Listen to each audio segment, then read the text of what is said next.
오늘도 하나님의 은혜가 충만하시기를 기도합니다.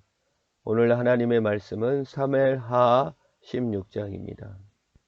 다윗은 울며 맨발로 도망쳤습니다. 그 이유가 아들 압살롬이 반역을 일으키고 많은 사람들이 대부분이 압살롬에게 돌아섰기 때문이었습니다. 그렇게 도망가는데 무비보셋의 종이었던 시바가 건포도 등 음식을 가지고 다윗에게 나타납니다. 네가 왜 이렇게 음식을 가지고 왔느냐? 아이고 참 정말 이러자 시바는 왕이여, 우리의 주인 무비보셋이 기뻐하며 이제 압살롬이 원수 다윗을 무찌르고 이제 우리 아버지 나라를 회복한다, 이렇게 무비보셋을 모함합니다. 그런데 다윗은 이 시바의 기회주의적 거짓말에 속아서 이 시바가 요청한 대로 무비보셋의 밭을 전부 다 시바에게 건네줍니다. 공적으로 인증해줍니다. 시바는 참으로 기회주의자입니다. 주인인 무비보셋을 모함한 것이고 또 반역을 일으킨 압살롬에게 충성한 것도 아니며 또 다윗이 돌아와서 왕권을 회복하리라는 것조차도 믿지 않은, 아무도 믿지 않은 자입니다. 아무에게도 충성하지 않는 자입니다. 오직 충성하는 것은 돈과 자기 이기심에, 그리고 기회를 포착하는 자신의 능력만을 믿고 있는 자입니다. 참으로 불행한 자이죠. 그래 처세는 바로 했고 기회를 붙잡아 많은 사람들 앞에서 무비보셋의 밭을 빼앗았지만 물질만 탐하는 자의 전형을 보여줍니다. 위기의 때 우리는 어떠한 삶을 살아가야 될 것입니까? 우리 인생의 목표는 무엇이며 왜 살아간단 말입니까? 물질만이 전부 다이고 사람 간의 의리도 사랑도 믿음도 없다면 참으로 가장 비참한 자일 것입니다. 시바는 그런 인생을 선택합니다. 정치적 권력 관계도 또는 어떤 것도, 어떤 의리도 없습니다. 오직 나에게 이득만을 쫓아가는 시바의 인생을 우리는 보게 됩니다. 두 번째는 시므리가 등장합니다. 시므리는 사울 집안의 사람입니다. 사울 왕은 죽었습니다. 근데 다윗이 지금 아들 압살롬에게 쫓겨 도망가고 있다는 소식을 듣고 가서 피를 흘리는 자여 가라 가라 하며 다윗을 저주합니다. 다윗이 왕이 되었을 때, 다윗이 힘이 있을 때는 아무 소리 안 하고 있다가 다윗이 위태하게 되고 어려움을 겪을 때 저주하고 욕하고 나무라는 것입니다. 이것 또한 참 기회주의적인 모습이죠. 하나님의 모습, 하나님의 뜻, 이런 것은 상관없습니다. 내 감정을 따라 사람이 약해지면 그 기회를 따라 욕하고 나무라는 것이죠. 참 비참하죠. 인생이 참 그렇습니다.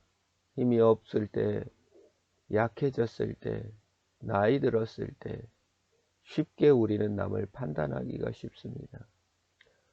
그때 다윗의 태도입니다. 위기는 누구에게나 옵니다. 위기를 당했을 때 어떠한 태도를 취해야 되는가? 약해지는 것은 누구나 다 있습니다. 그때 다윗은 어떤 태도를 취합니까? 보복의 태도도 발끈하는 태도도 없습니다.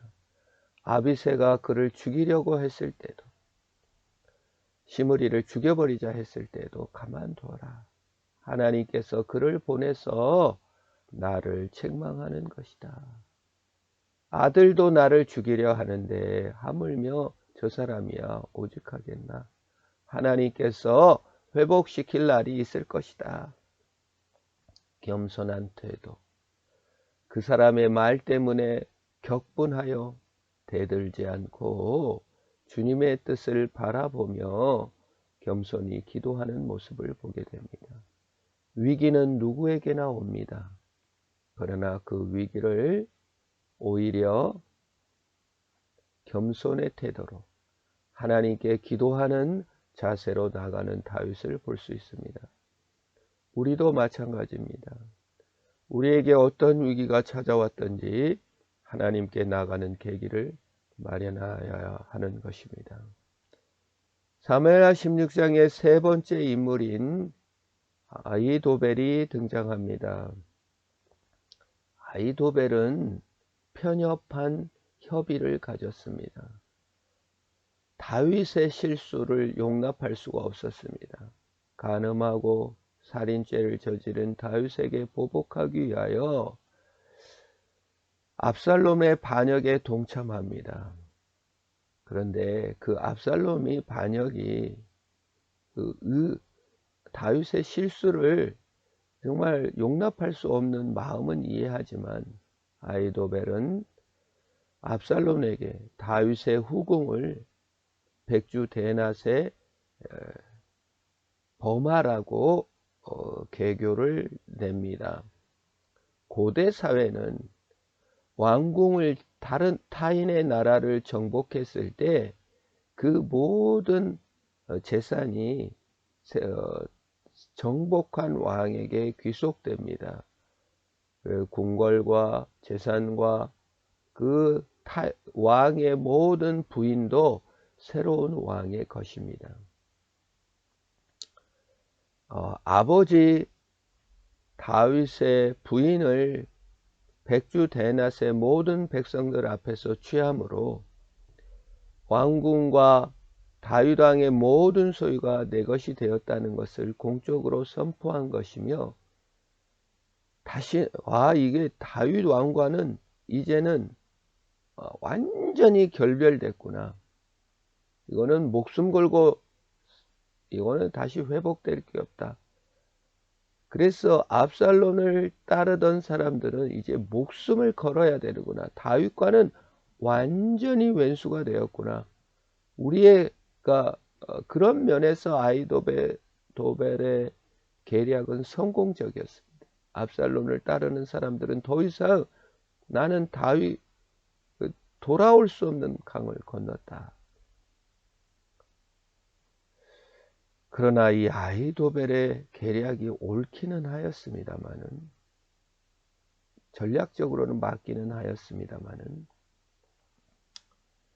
참 아픈 것이죠.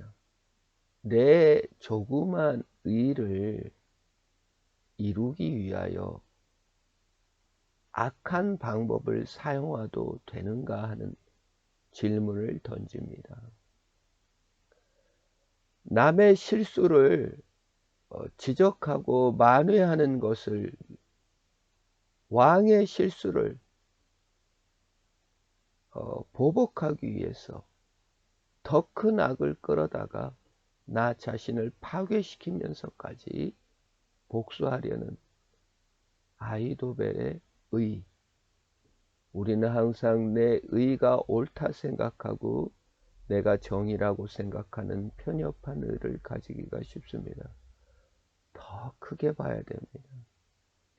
하나님의 크신 자비와 사랑의 눈으로 세상을 보며 이해할 수 있는 눈을 아히도벨은 없었습니다. 계략은 성공했습니다만. 다음 인물이 후세입니다. 후세는 다윗 왕을 따릅니다. 의리를 지킵니다. 그러나 다윗이 야, 네가 나를 따르지 말고 압살롬에게 가서 참 어떻게 하는지 봐라. 그래서 후세는 전략적인 면에서 마음은 다윗을 따르나 압살롬에게 좀 귀속된 것처럼 첩자 노릇을 하는 것을 보게 됩니다. 위기의 순간에 우리는 하나님 앞에는 겸손히 엎드릴 것이야. 위기의 순간에 우리는 때로 미혹을 받기도 하지만 어려운 순간마다 우리의 선히 인도하시는 하나님 앞에 무릎을 꿇고 내 마음의 판단을 지혜롭게 해달라고 기도할 수밖에 없는 존재인 것을 보게 됩니다. 조그만 의보다는 더 큰 자비의 눈을 뜨고 조그만 내 이득보다는 하나님을 더 사랑하는 방향으로 결정할 수 있는 지혜의 눈을 열어주시기를 간구하면서 오늘 우리가 만나는 수많은 기회주의자들이나 기회를 포착하여 돈에 전전긍긍한다든지 작은 의에 전전긍긍하지 않고 믿음의 눈을 떠 하나님의 사랑의 관점으로 세상을 보며 내 의의 관점이 아닌 주님의 의의 관점에 눈을 뜨며 믿음으로 사는 저와 여러분이 되기를 주의 이름으로 축원합니다. 하나님 아버지, 인생을 살아가며 많은 위기들이 찾아올 때가 많습니다. 겸손하게 눈을 떠 하나님의 영광을 바라보게 하시고 우리 삶의 목적이 돈이나 물질이나 이 땅의 쾌락이 아닌 영원한 하나님의 영광을 바라보며 믿음으로 깨어있는 우리가 되게 하시고 더 큰 의와 더 큰 사랑을 추구하는 자들이 되도록 복을 주옵소서. 작은 의에 작은 이득에 눈이 멀어 사는 자가 되지 않게 하옵소서. 예수님의 이름으로 기도합니다. 아멘.